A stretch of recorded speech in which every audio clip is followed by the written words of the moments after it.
ایک غریب آدمی محنت مزدوری کر کے کوئی موٹر سائیکل لے لے، کوئی گاڑی لے لے نا، محلے کا بڑا آدمی دیکھ کر اور اس کے پاس بھی گاڑی آ گئی ہے، گاڑی تو ہمارے پاس ہونی چاہیے، اس کے پاس کیوں؟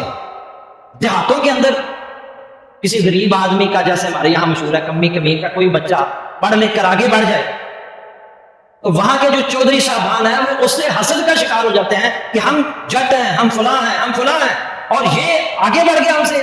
کہ خود پسندی اور تکبر بھی حسد میں انسان کو مبتلا کر دیتا ہے۔ حسد انسان کیوں کرتا ہے؟ اس کے اسباب کیا ہے؟ اس کا ایک سبب یہ ہے، اللہ رب العزت نے نا رزق جو ہے نا اس کی تقسیم اپنے اختیار میں رکھی۔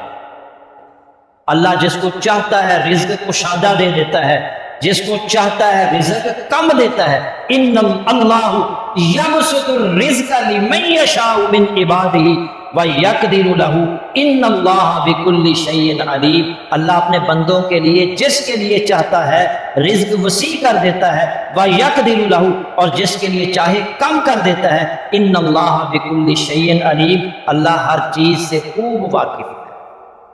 اللہ کے علم میں ہے کہ میں نے کسے زیادہ دینا ہے، کسے کم دینا ہے، یہ اللہ کا اختیار ہے۔ ایک آدمی کے پاس رزق وافر مقدار میں ہے، دوسرا اسے حسد کا شکار ہو جائے، اس کے پاس اتنا رزق کیوں ہے، میرے پاس کیوں نہیں ہے؟ تو دراصل حقیقت میں وہ اللہ کے اس فیصلے پر اعتراض کر رہا ہے کہ اللہ نے اسے رزق زیادہ کیوں دیا، مجھے کیوں نہیں دیا؟ تو اللہ کے فیصلے پر جب وہ ناراضگی کا اظہار کرے گا تو کیا اس کے لیے یہ جائز ہوگا؟ کیا اللہ اس سے خوش ہوگا؟ یقیناً اللہ اس سے ناراض ہوگا کہ میں نے فلاں بندے کو میں نے رزق دیا ہے، یہ رزق کی کمی اور زیادتی کا اختیار میرے پاس ہے، یہ کون ہوتا ہے یہ کہنے والا کہ اس کو زیادہ رزق کیوں دیا جائے؟ تو یہ اللہ کے فیصلے پر ناراضگی۔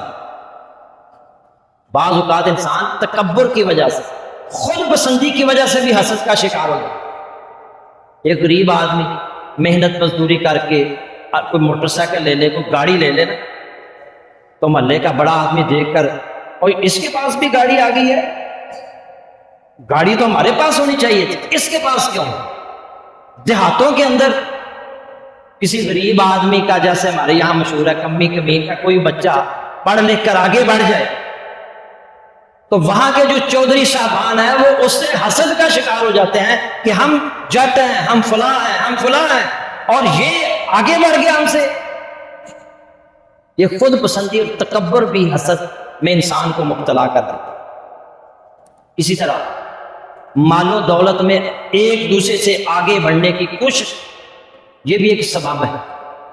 ہر انسان جو ہے نا مال سے محبت کرتا ہے، شدید محبت کرتا ہے۔ اللہ نے بھی قرآن میں فرمایا وَإِنَّهُ لِحُبِّ الْخَيْرِ لَشَدِيدٌ، اور وہ انسان مال کی محبت میں بری طرح مبتلا ہے، مال سے شدید محبت کرتا ہے۔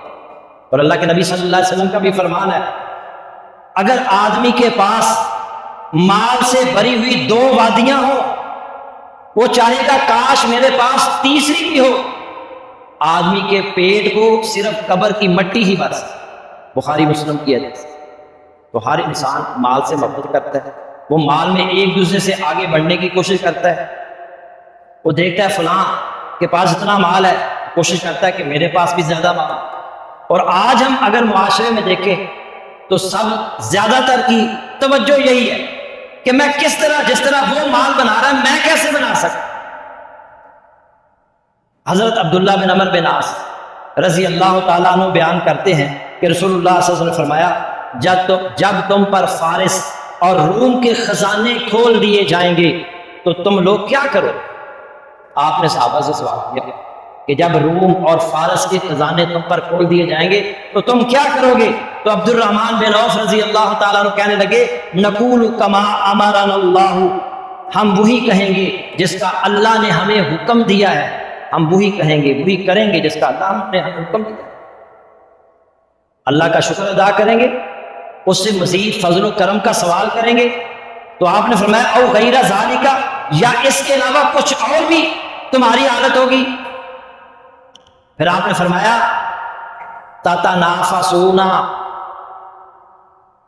ثم تتحاسدون ثم تتدابرون ثم تتباغضون او نحو ذالک، صحیح مسلم کی یہ حدیث ہے، آپ نے فرمایا تم ان خزانوں کے حصول کے لیے ایک دوسرے سے آگے بڑھنے کی کوشش کرو گے، تم ایک دوسرے سے حسد کرو گے، تم ایک دوسرے سے قطع تعلقی کرو گے، تم ایک دوسرے سے بغض رکھو گے، یا اس طرح کی دیگر بیماریوں میں مبتلا ہو جاؤ۔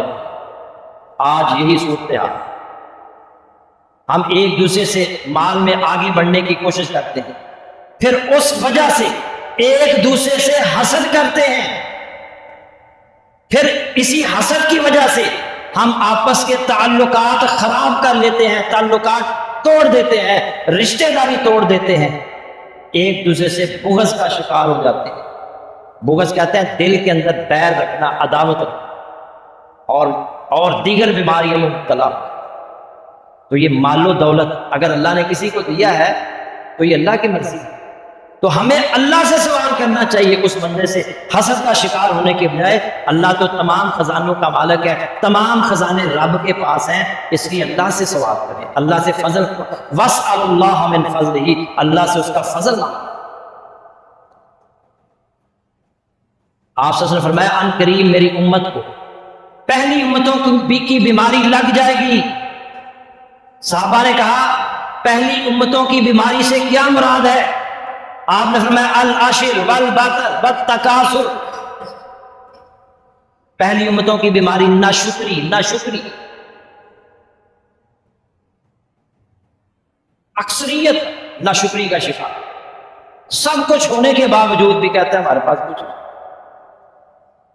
اور پھر فرمایا والبطر، سرکشی، والتکاثر، زیادہ سے زیادہ مال و دولت جمع کرنے کی کوشش، والتنافس فی الدنیا، دنیا کے حصول کے لیے ایک دوسرے سے آگے بڑھنے کی کوشش، والتباغض، ایک دوسرے سے بغض، والتحاسد، ایک دوسرے سے حسد، حتیٰ یکون الوقت، یہاں تک کہ نوبت ظلم تک پہنچ جائے گی۔ سلسلہ احادیث الصحیحہ کے اندر یہ روایت موجود ہے۔ آج یہ ساری بیماریاں ہمارے اندر موجود ہیں، ناشکری بھی ہمارے اندر موجود ہے، سرکشی بھی، ایک دوسرے سے آگے بڑھنے کی کوشش بھی ہم کرتے ہیں، دنیا کے حصول میں لگے ہوئے ہیں، بس دنیا بننی چاہیے، آخرت کی ہمیں کوئی فکر نہیں ہے، ایک دوسرے سے بغض، ایک دوسرے سے حسد، یہ ساری بیماریاں ہمارے اندر رچ بس گئی۔ اللہ تعالیٰ سے دعا کریں، اللہ تعالیٰ ان سے ہمیں محفوظ رکھے۔